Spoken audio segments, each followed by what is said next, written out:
So again, yesterday we were getting into the very much changing and evolving and more modern, culture of the 1920s with advertising and all kinds of new products. More people having electricity in their homes to utilize electric appliances of all sorts.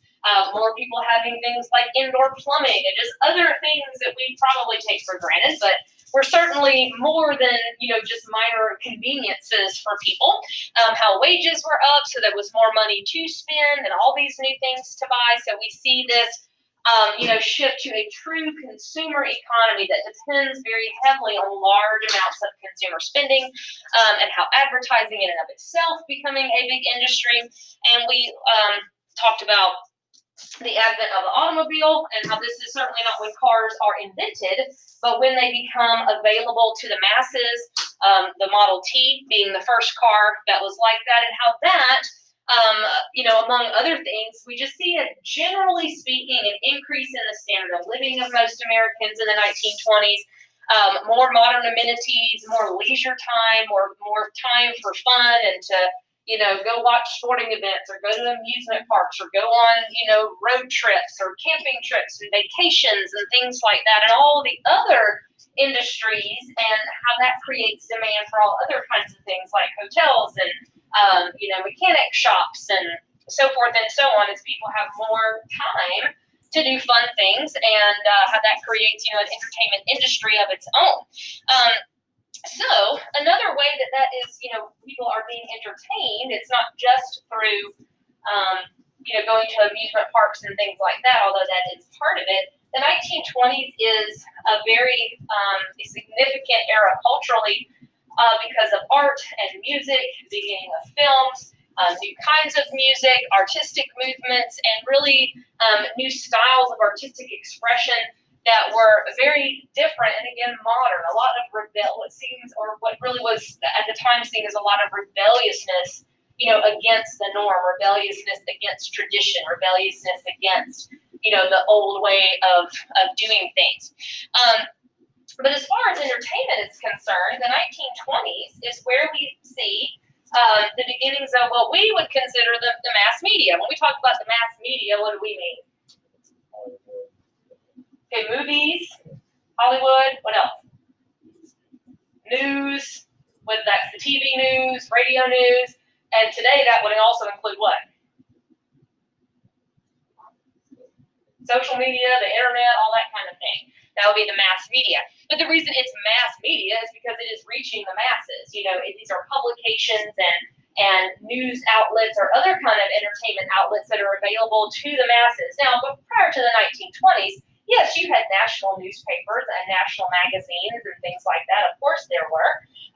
But there weren't near as many as there going to be, and other kind of ways to reach the masses. Particularly what stands out the most as a change in mass media in the 1920s is the radio. The 1920s is the era of this so-called radio revolution.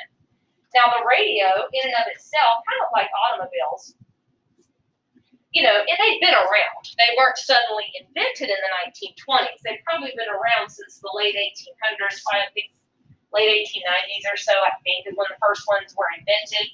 But nobody really had them. It wasn't really something that the average person was going to have in their house, and it certainly wasn't seen really as an entertainment, piece, as something that you received entertainment or news from. So there were some, but it was, communication over long distances, military reasons, stuff like that. But it wasn't something that most people had. But the technology improves by the 1920s, and by the 1920s, this becomes, like how people have TVs and computers in their house today. Pretty much, the average American household is going to have a radio. And by the time we get to the 1920s, there are hundreds and hundreds of stations, of nationally syndicated radio stations, where people all over the country are tuning in to hear news broadcasts, to hear music, to hear comedy shows, all other kinds of forms of entertainment, all on the radio. So really the same kind of stuff you would have had on television by the 1950s, would have come into people's homes via the radio by the 1920s.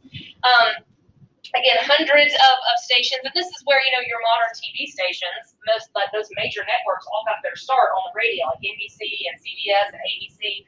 That's where they all got started, was actually on the radio, and they existed on radio waves well before the invention of modern television. And so here people are able to get news, and they're all, you know, people listening to the same news program. So it's a spread of that kind of information. But it also creates this kind of, you know, mass culture as people all over the country from East Coast to West Coast are listening and enjoying some of the same things, you know, the same kinds of music, the same radio stars are their favorites. They're listening to, you know, there's comedy shows, there are Western shows, soap operas.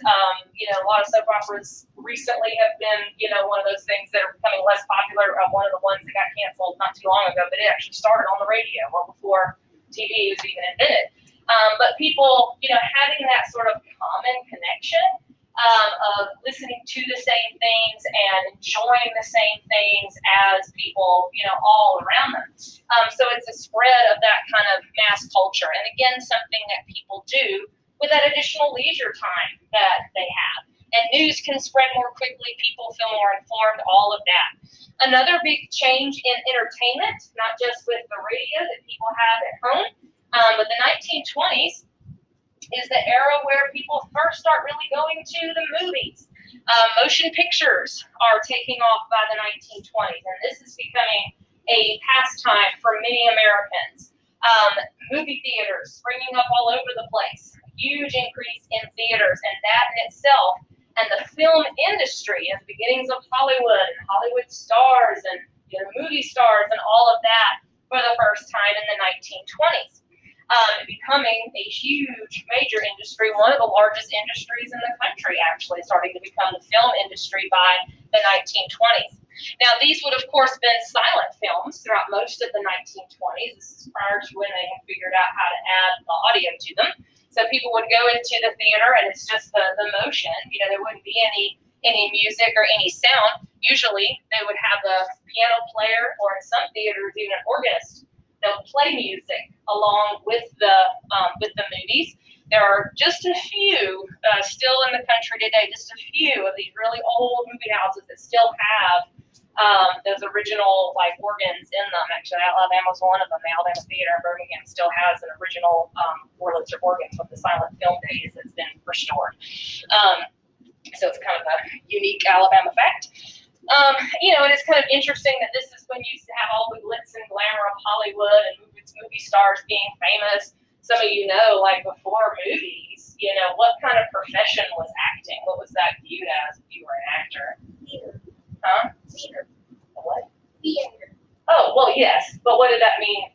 You were a stage actor, yes. But what did that mean as far as your reputation? Yeah, like that was shameful. That was, you weren't to be trusted. That was not a legitimate career. That was, you know, sort of scandalous people that were acting. It certainly wasn't something that you were famous for, you know, outside of your little theater niche. But that certainly changes. By the late 20s, you're starting to see the beginnings of film with sound. 1927 was the first time you had a movie with sound. And then, of course, that takes over the silent film industry. And this hurts other, you know, entertainment industries. You know, your live theater, you know, takes a hit from that. Vaudeville performers that traveled around the country singing and dancing and doing comedy acts and stuff like that. A lot of them fall victim to the movies and all those things. But that, of course, continues to be a big pastime for a lot of Americans, going to the movies and escaping for a moment to watch all kinds of stories played out on the screen. All right.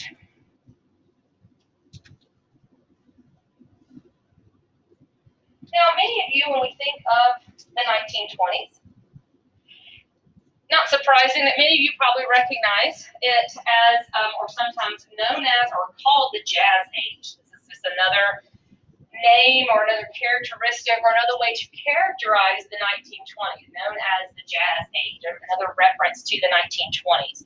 And that reference, you can look at it as kind of having a simple kind of surface meaning, but there's a lot of subtext to it as well.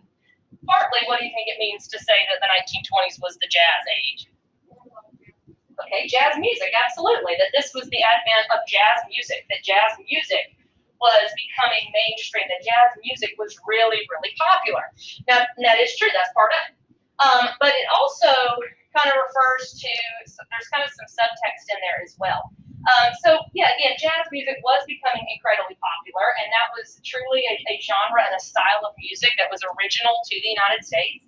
It likely develops because you did have, in the World War I years, large amounts of African Americans moving to the north, moving to larger cities, and jazz music is a blend of several different styles, but a lot of them African American. It's a mix of blues and ragtime and several other things to create this very unique, a very different style of music. So while it was not only played and certainly not only enjoyed by the African American community, it definitely has its roots in the African American community. And then the radio certainly helps spread it. It helps that go nationwide and causes that to be a massive cultural phenomenon with different jazz musicians and that whole style.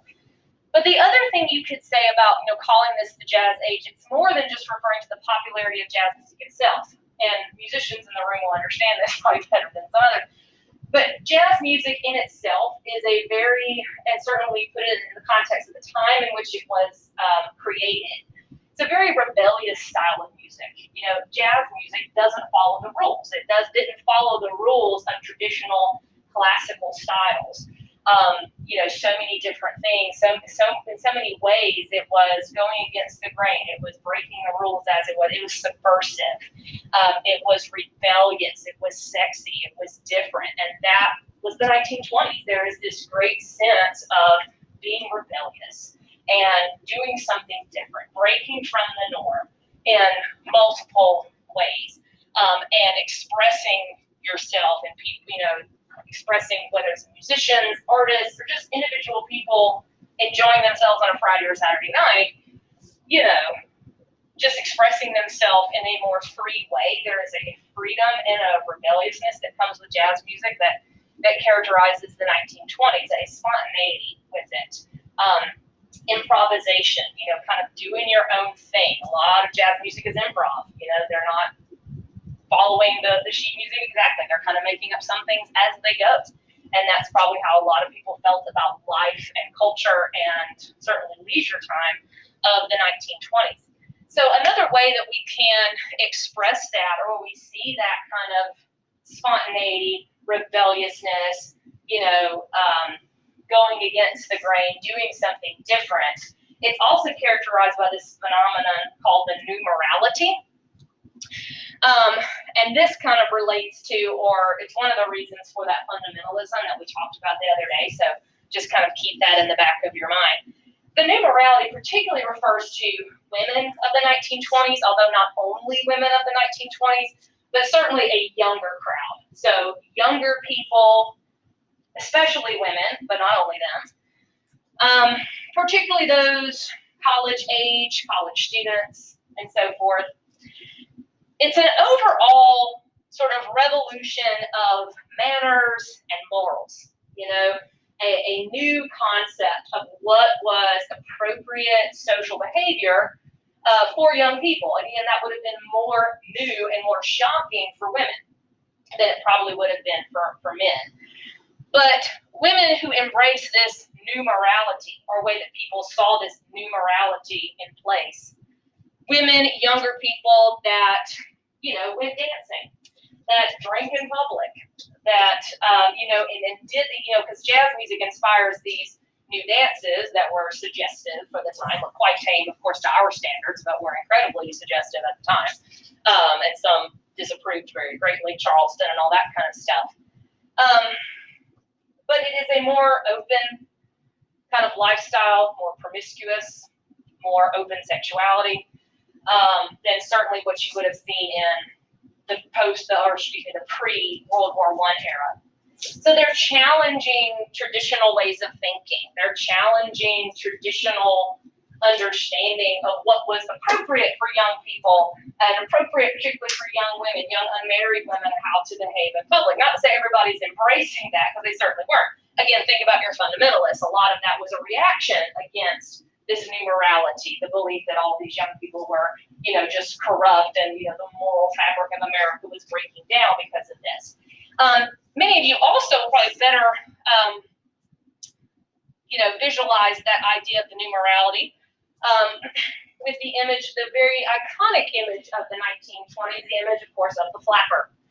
And that is the name that was given to, that was often used to describe young women that embraced this new morality. Younger women that embraced these sort of new rules, that rejected the whole you have to be, at home sewing until some man has to marry you, and then, you just be a housewife the rest of your life. So these are the women who are in the jazz clubs, that enjoy dancing, that are, dating different men, that are seen in public with men, that smoke, that drink, that do all that stuff right there with the men, that embrace these new 1920s fashions, shorter skirts. Before this, women always have for centuries worn skirts that went all the way to the floor. So here for the first time, wearing short skirts that came to the knee, that was super shocking to a lot of people. Cutting their hair short, that was completely new as well. Women always, they might have worn it up, but you wore your hair long, you kept it long. So they're wearing the short haircut, wearing the short skirts, dancing in public, again, being seen with men.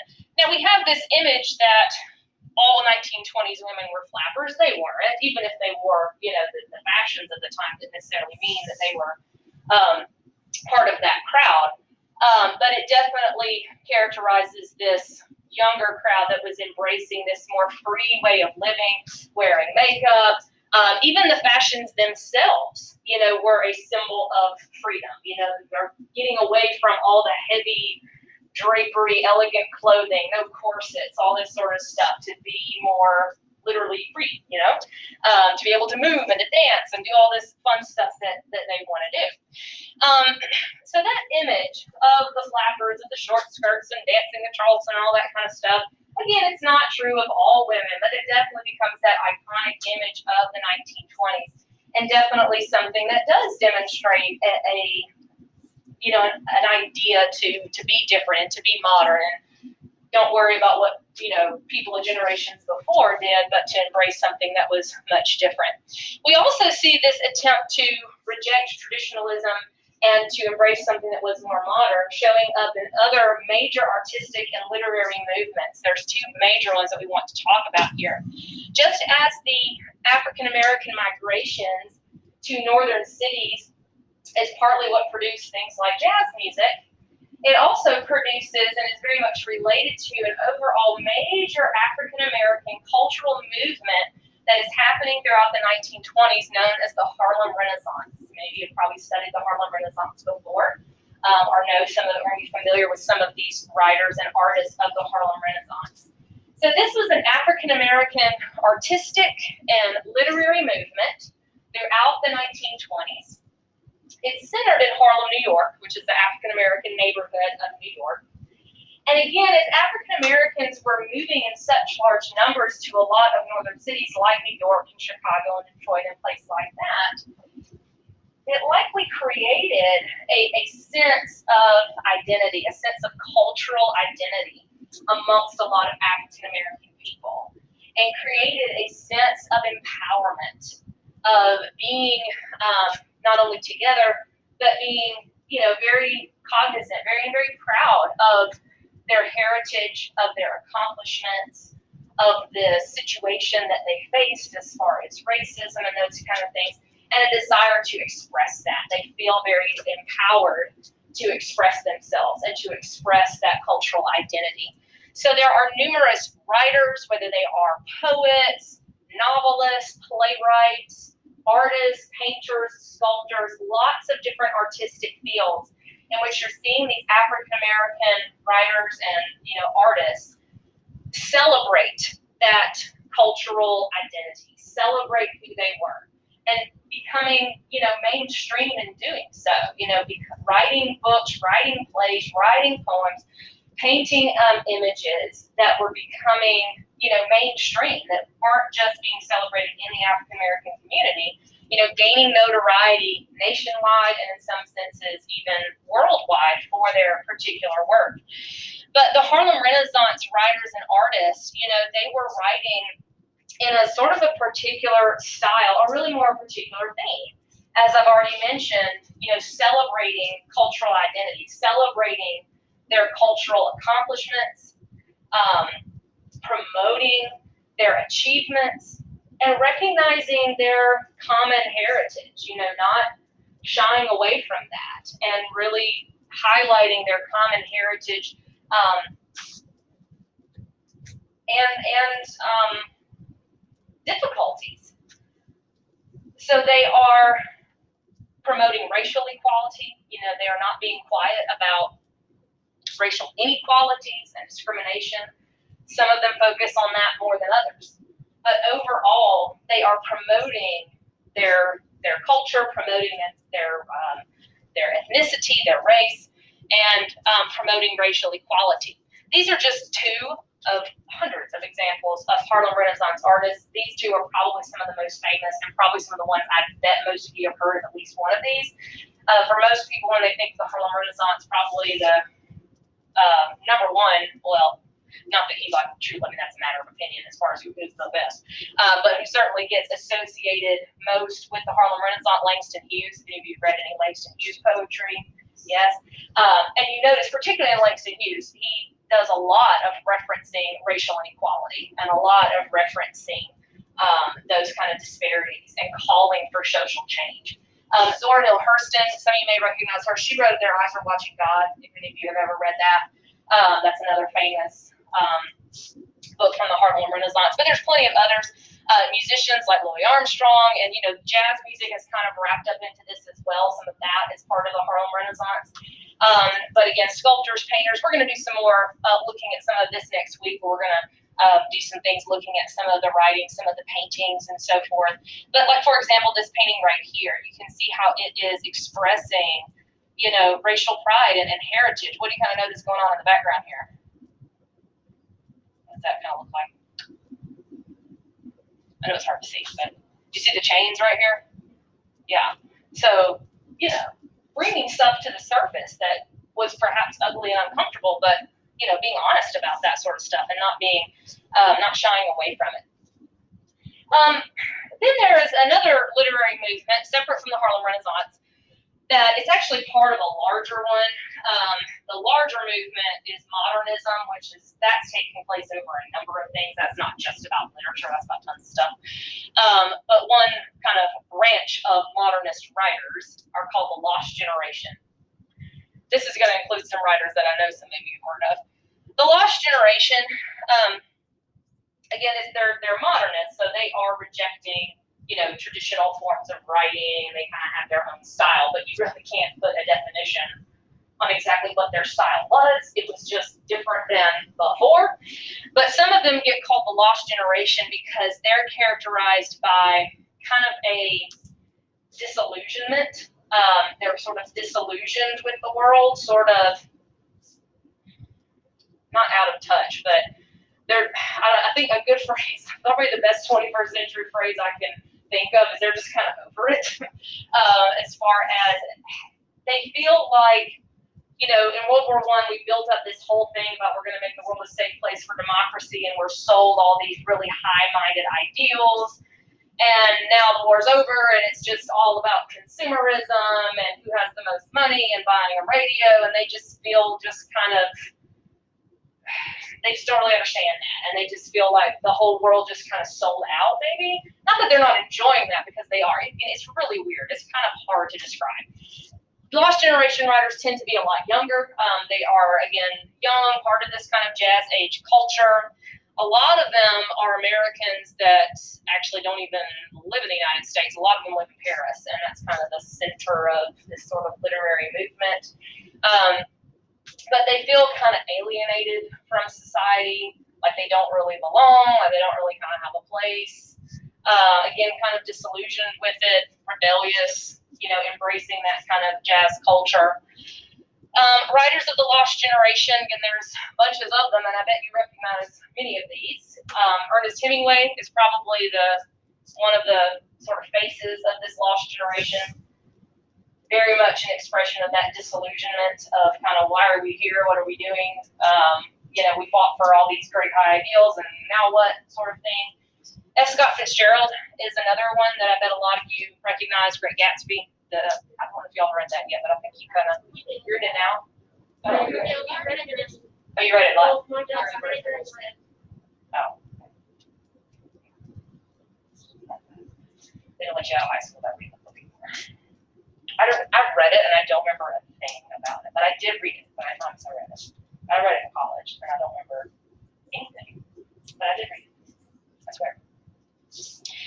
Zelda Fitzgerald was his wife, who's also a writer, Scott Fitzgerald's wife, also a writer herself, and she's from Montgomery, actually, so Alabama history there. Most of y'all probably aren't familiar with Montgomery that much, but there's a Zelda Road, off of 85 that's named after her. You go down there and there's all these Fitzgeralds and Gatsbys and stuff like that. But they kind of personify, and Zelda Fitzgerald and F. Scott Fitzgerald definitely kind of personify this whole jazz age, jazz clubs, all this sort of thing.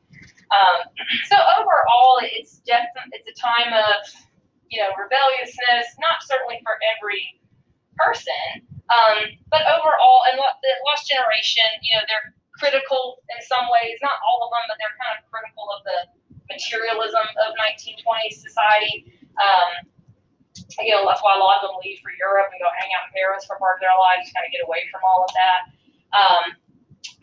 But definitely a time of very creative accomplishments, both for writers, for artists, many others. Like I said, we'll look at some of that stuff a little bit more next week, and the opportunity to explore some things.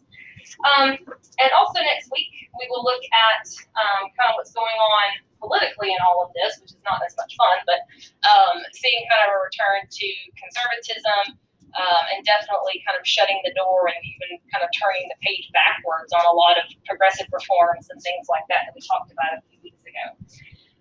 Okay, so questions on any of that? I think that's all.